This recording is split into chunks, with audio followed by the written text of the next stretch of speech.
Volatility index, India VIX, सब लोगों ने सुना होगा, सब लोग जानते होंगे। बट अपनी ट्रेडिंग डिसीजंस में इस इंडेक्स का यूज़ कैसे करना, ये शायद 5% लोग भी नहीं जानते होंगे। ठीक है, तो इस वीडियो में मैं कुछ लीडिंग इंडिकेटर्स बताने वाला हूँ विक्स से रिलेटेड, वोलेटिलिटी से रिलेटेड, जो हिस्टोरिक मतलब डेटा है और प्रिडिक्ट कर रहा है कि बहुत बड़ा फॉल आ सकता है। ठीक है, तो मैं वो दिखाऊंगा अभी स्क्रीन पे।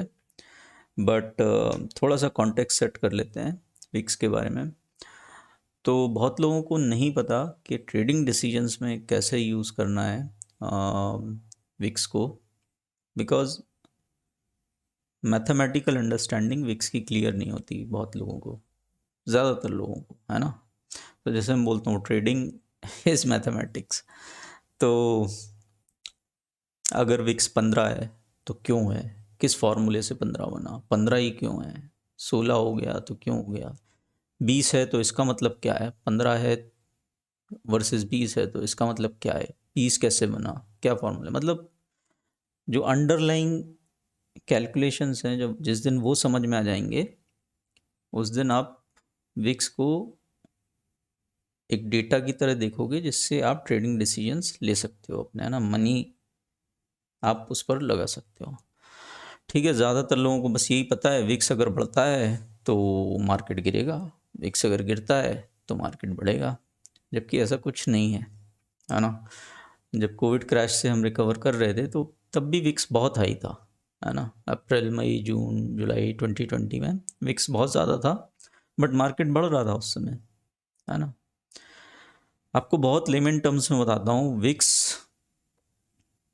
अगर 15 है ना, जैसे हमारा, चलो इंडिया का लेते हैं, 19 के आसपास है ना, 1920, अगर विक्स 20 है, इसका लेमन टर्म्स में मतलब है कि अगले एक साल के लिए मार्केट पार्टिसिपेंट्स एक्सपेक्ट कर रहे हैं कि वोलेटिलिटी 20% रहेगी, मतलब 20% अप 20% डाउन, है ना।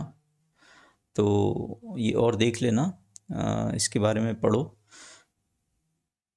यार ये वीडियो बनाता हूँ तभी क्यों कॉल आते हैं। ठीक है, मिस कर गया यार, क्या बोल रहा था। हाँ, तो ये इंडिकेट करता है कि अगले एक साल में क्या वोलेटिलिटी रहने वाली है। 15, अगर विक्स की वैल्यू 15 है तो that means 15% up down market रह सकता है। उस हिसाब से प्रीमियम्स के वैल्यूएशंस होते हैं ना। अगर सपोज निफ्टी कितना है अभी 17,000 है, सो हम 20% बोलें तो कितना होता है, 3,400 पॉइंट्स, है ना। तो 3,400 ऊपर देखें तो 20,000 प्लस, है ना, और नीचे देखें तो 14,000 के नीचे। सो 14,000 टू 20,000 मार्केट की रेंज एक्सपेक्ट कर रहा है। ठीक है, और उस हिसाब से जो ऑप्शंस हैं अलग अलग स्ट्राइक्स के, उनकी वैल्यू रहेगी। उन वैल्यूज़ का भी कैलकुलेशन है, वो होमवर्क देता हूँ आपको, वो आप खुद करो, अपना दिमाग लगाओगे तो इंडिपेंडेंट बन पाओगे। अब ये वोलेटिलिटी अगर बढ़ जाती है, विक्स, इंडिया विक्स 30 हो जाता है, 30, है ना। सो देन सेम रेंज जो 14 से 20 की है वो बढ़ के 22 से लेके ऑलमोस्ट 12,000 रफली, है ना। और 2-2 हज़ार पॉइंट रेंज बढ़ जाएगी, मतलब प्रीमियम्स और महंगे हो जाएंगे, है ना। होता है ना, विक्स जब बढ़ता है तो प्रीमियम्स महंगे हो जाते हैं। तो रफली ये कैलकुलेशन है, बाकी आप खुद होमवर्क करो, है ना। तो मैं स्क्रीन पे ले चलता हूँ जो मुझे डेटा दिखाना है। विक्स का जो लीडिंग इंडिकेटर क्या बता रहा है वो मैं स्क्रीन पे दिखाता हूँ। ठीक है, और आप खुद भी कैलकुलेट कर सकते हो। यार मेरे वीडियोस पसंद आते हो और कुछ नया सीखने को मिलता हो तो लाइक माइक ठोकते रहा करो, और यार शेयर भी करो, क्योंकि लाइक तो आ जाते हैं, आप एक दिन में 1,000 लाइक से ज़्यादा दे देते हो, लेकिन शेयर भी करो क्योंकि व्यूज़ भी आने चाहिए ना। पर्पज़ वही है कि ज़्यादा लोगों तक वीडियो पहुँचे। बहुत लोग एवरेजिंग करते रह जाएंगे नहीं तो। ठीक है, स्क्रीन शेयर करता हूँ।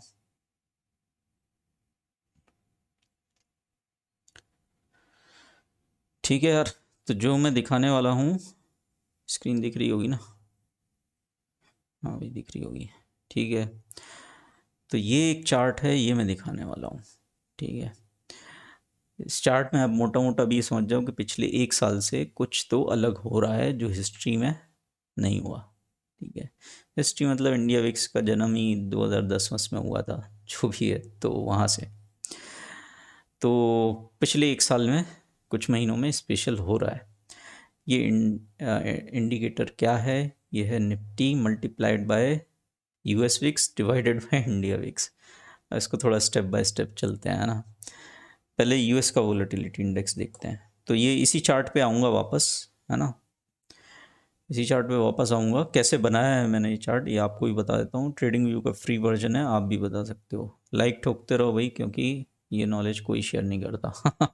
मुझे भी नहीं करना चाहिए फ्री में, बट ठीक है, कभी मार्केट ही ऐसा चल रहा है, ठीक है यार, अभी लोगों को समझ आना चाहिए, फंसे ना। तो ये 33.4 है ना यूएस का विक्स। तो ये काफ़ी बड़ा हुआ है पिछले कुछ दिनों में। देखो आप अगर इसको डेज में कन्वर्ट करते हैं, ये देखो आप, बढ़ रहा है ना अच्छा खासा। ये कितना था, यहाँ पे आप वैल्यूज़ देखो तो 19 के आसपास था, जो कि बढ़ के कितना 34 35 यहाँ तक चला गया, 33 सो ऑलमोस्ट डबल हो गया। अब अगर कंपेयर करें इसको, कंपेयर नहीं कर रहे, इंडिया विक्स देखते हैं इसके अगेंस्ट में, और डेली में ही देखते हैं, तो हम उल्टा नीचे जा रहे हैं, है ना। तो ये एक डिस्कनेक्ट है। तो अब हमको देखना ये है कि ओवरऑल इनका डिस्कनेक्ट को हम नंबर्स में कैसे लाएं। ठीक है, और जब ये डिस्कनेक्टेड इस तरह से रहते हैं, तो आने वाले समय में, आने वाले 1 2 3 हफ्ते महीने में क्या होता है, ये समझने के लिए हम स्टडी कर रहे हैं। तो ये नीचे जा रहा है, यूएस का विक्स ऊपर जा रहा है। अगर मुझे ओवरऑल इनको नंबर्स में पुटअप करना हो, तो मैं सिंपली विक्स, जो यूएस का विक्स है, मैं आइसोलेशन में इंडिया का मार्केट कभी नहीं देखता, है ना। पूरी दुनिया कनेक्टेड है, इसीलिए ओवरऑल स्टडी ज़रूरी है। तो विक्स को डिवाइड करेंगे इंडिया विक्स से, तो समझ में आएगा कि वॉलेटिलिटी का गैप एक्चुअली कितना ज़्यादा है। वहाँ वॉलेटिलिटी बढ़ रही है और हमारे यहाँ कम हो रही है। तो ओवरऑल कैचअप हम करेंगे ही करेंगे, जो कि हिस्ट्री में किया भी है।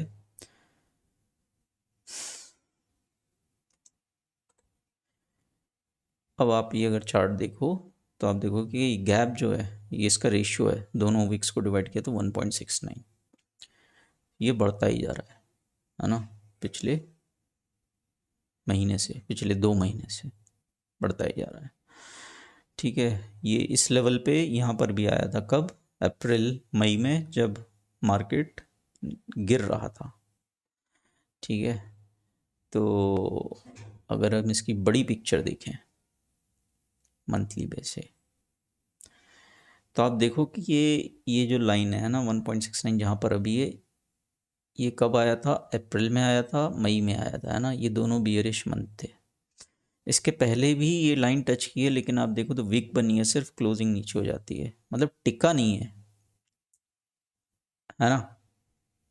सिर्फ जनवरी 2020 में इसके ऊपर क्लोजिंग दी थी इसने, फरवरी में नीचे आ गया था। तो ये स्पाइक जो है ना, ये इतना बड़ा, ये कम ही टाइम पर रहा है।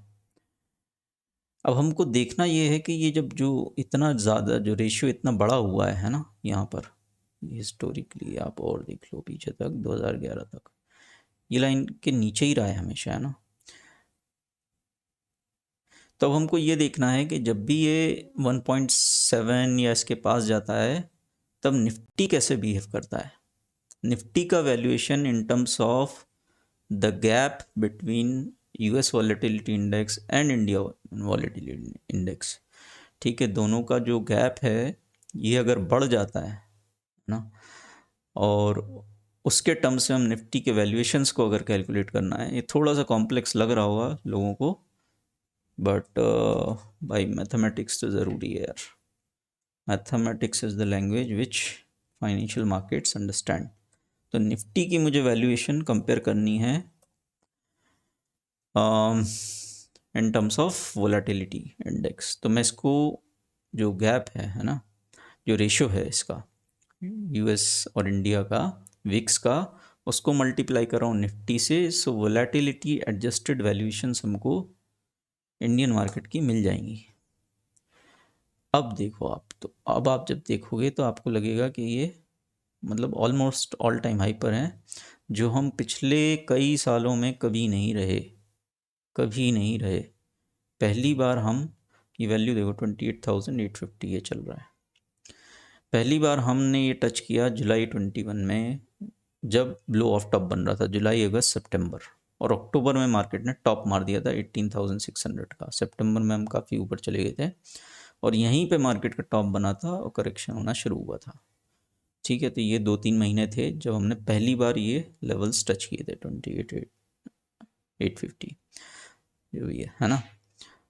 और उसके बाद दिसंबर 21 में क्या हुआ था, 16,400 का लो बनाया था, अपने ऑल टाइम हाई से 2200 पॉइंट निफ्टी नीचे आ गया था। उसके बाद जनवरी में आईटी स्टॉक्स क्रैश हुए थे, ठीक है, तो तब भी ये टच किया था इसने, हाई कितना 28,674। ठीक है, फरवरी में हम उतना ऊपर नहीं गए, मार्च में उतना ऊपर नहीं गए, फिर अप्रैल जब HDFC वगैरह की न्यूज़ आई थी 18,000 प्लस हम गए थे। और मई, ये बियरिश मंथ थे, है ना, अप्रैल और मई। फिर जून में कहीं मार्केट ने लो बनाया, नीचे देख सकते हो मंथ, जून में कहीं लो बनाया। फिर तो आप देखोगे जून जुलाई अगस्त हम नीचे ही रहे, है ना, यहाँ से काफ़ी नीचे रहे करंट लेवल से।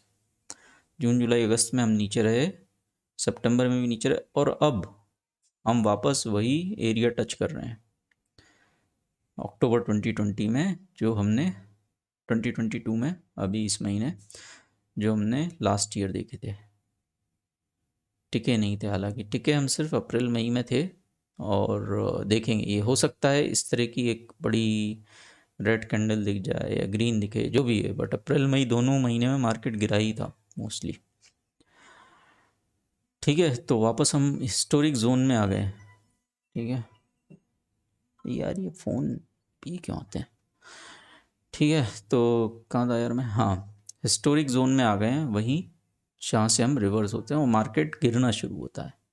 तो Nifty adjusted valuation in terms of volatility is very expensive, very high.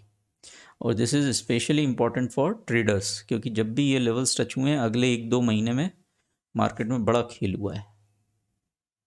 ठीक है यार, यही मुझे बताना था, और डेफिनेटली कुछ नया आपने सीखा होगा। Market is all about mathematics, so कुछ नया सीखा हो तो वही थम्स अप दो, और लाइक दो, शेयर करो, है ना, सबसे शेयर करो यार, अपने घर वाली बाहर वाली सबसे, है ना, सबसे शेयर करो। और मार्केट क्या चल रहा है, लाइव मार्केट में आज वीडियो बना रहा हूँ, मैं भी इतना एफर्ट कर रहा हूँ, तो ये वीडियोस पहुँचाओ, लोगों को समझ में आना चाहिए कि यार ये भी एक कोई नज़रिया होता है मार्केट को देखने का, कि मार्केट महंगा है या सस्ता है।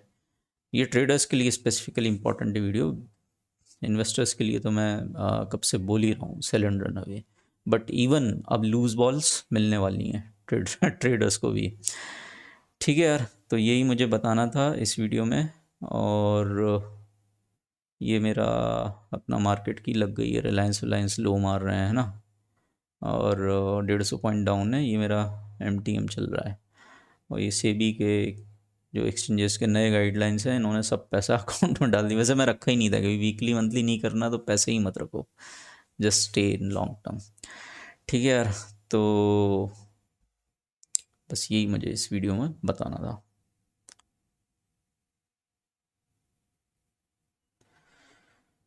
ठीक है, और ट्रेडिंग के लिए अब ये मार्केट बहुत, अब जो वीकली मंथली में अवॉइड कर रहा था, आने वाले समय में मार्केट बहुत लूज बॉल्स देने वाला है। कब से देगा कब नहीं, ये मैं इंडिकेटर्स डेली देखता रहता हूँ, और जब मौका मिलेगा तब अपन चौका मारेंगे। ठीक है, एक बात और बता दूं, बहुत लोगों को नहीं पता, लोग समझते हैं कि मैं बियरिश हूँ, बियरिश हूँ, बियरिश हूँ। जिस तरह से मैं रिस्क मैनेजमेंट कर रहा हूँ, मनी मैनेजमेंट कर रहा हूँ, अगर 19,000 आता है तो मैं कॉस्ट पे रहूँगा या छोटे मोटे प्रॉफिट में। अगर 20,000 आता है निफ्टी, तो मैं बड़े प्रॉफिट में रहूँगा। ठीक है, so don't look at me as a bull और बियर। ठीक है, look at me as a trader, जो हर सिचुएशन के लिए प्रिपेयर्ड है। ठीक है, क्योंकि मेरे पास फंड बड़ा होता है, और मैं क्या बोलते हैं, जुआ सट्टा नहीं कर सकता। बहुत लोग जो वीकली मंथली में वोलेटाइल मार्केट में करते हैं, मैं भी करता हूँ यार, वीकली मंथली आपने देखा तो इंट्राडे में मुझे देखा है करोड़ में ट्रेड करते हुए। बट मार्केट का मूड वैसा होना चाहिए, अभी मार्केट का मूड वैसा है नहीं कि वीकली मंथली में रिस्क वर्थ हो, और जहाँ आराम से पोजिशनली बैठ के पैसा मिलने वाला हो वहाँ ज़रूरत क्या है, क्यों थक रहे हो है ना। तो बस ये भी मुझे बताना है कि इस तरीके से मैंने अपने आप को पोजीशन किया है कि I am prepared. Hyper inflation वाला केस होता है, मार्केट में अपवर्ड क्रैश आता है, so I am prepared for it. ठीक है, तो जिन लोगों को वर्थ लगे वो ज्वाइन कर सकते हो, बिकॉज सारे वीडियोस में बनाता हूँ, बट ट्रेड मैं क्या ले रहा हूँ, कैसे मैं रिस्क मैनेज कर रहा हूँ, क्या मैंने वो पोजीशंस ली हुई हैं जिससे 19-20 थाउजेंड पर भी मैं प्रॉफिट कर लूँगा। ठीक है, और एक और रीज़न मेंबरशिप ज्वाइन करने का ये है कि पोजीशन हर कोई बना लेता है। पहली बात तो शॉर्ट करने का सही तरीका इस मार्केट में बहुत कम लोगों को आता है, और प्रॉफिट में आ गए तो उस प्रॉफिट को सिक्योर कैसे करना है, पैसा वापस बैंक अकाउंट में डालो और फिर भी पोजीशन में बने रहो। ये मनी मैनेजमेंट बहुत कम लोगों को आता है। लोग अभी आगे गलती कॉमन यही करने वाले हैं। बहुत लोगों को लग रहा है भाई सीधा बियरिश है, बियरिश पोजीशन बना ली, चिंदी चिंदी से प्रॉफिट लेके निकल जाएंगे। ठीक है, और मुझे देखेंगे कि मैं राइड कर रहा हूँ लंबा। तो किस तरह से बड़ा प्रॉफिट लेना है ना, सेफली मनी मैनेज करते हुए, दैट इज़ अनदर रीज़न कि आप ज्वाइन कर सकते हो। शॉर्ट करके प्रॉफिट करना वो नहीं है, आप बहुत कुछ सीखोगे, रिस्क मैनेजमेंट, मनी मैनेजमेंट, सब लाइव मार्केट में। ठीक है, so definitely I am openly promoting membership, this is the right time. ठीक है, और भी कुछ इंडिकेटर्स हैं जो मैं बता सकता हूँ, स्पेशली इंडियन बॉन्ड मार्केट से। बट इन शॉर्ट बोलता हूँ कि यूएस के जो 2 साल के ट्रेजरीज हैं, जो बॉन्ड्स हैं, और इंडिया के जो 10 ईयर्स के बॉन्ड्स हैं, अभी इन्वेस्टर्स को सिक्योरिटी और गुड रिटर्न्स, और मतलब अट्रैक्टिव मार्केट यूएस का बॉन्ड मार्केट है, वहाँ पे कम समय में अच्छे रिटर्न, सिक्योर रिटर्न्स मिल रहे हैं compare to Indian bond market. वो रेशियो भी है, वो किसी और वीडियो में डिस्कस करूँगा। एंड इट डिपेंड्स कितने लोग लाइक करते हैं, कितने व्यूज़ आते हैं, कितने शेयर करते हैं, ये सब। तो अच्छा रिस्पॉन्स आया तो मैं उस पर भी एक और वीडियो बनाऊँगा। ठीक है यार, all the best, bye bye.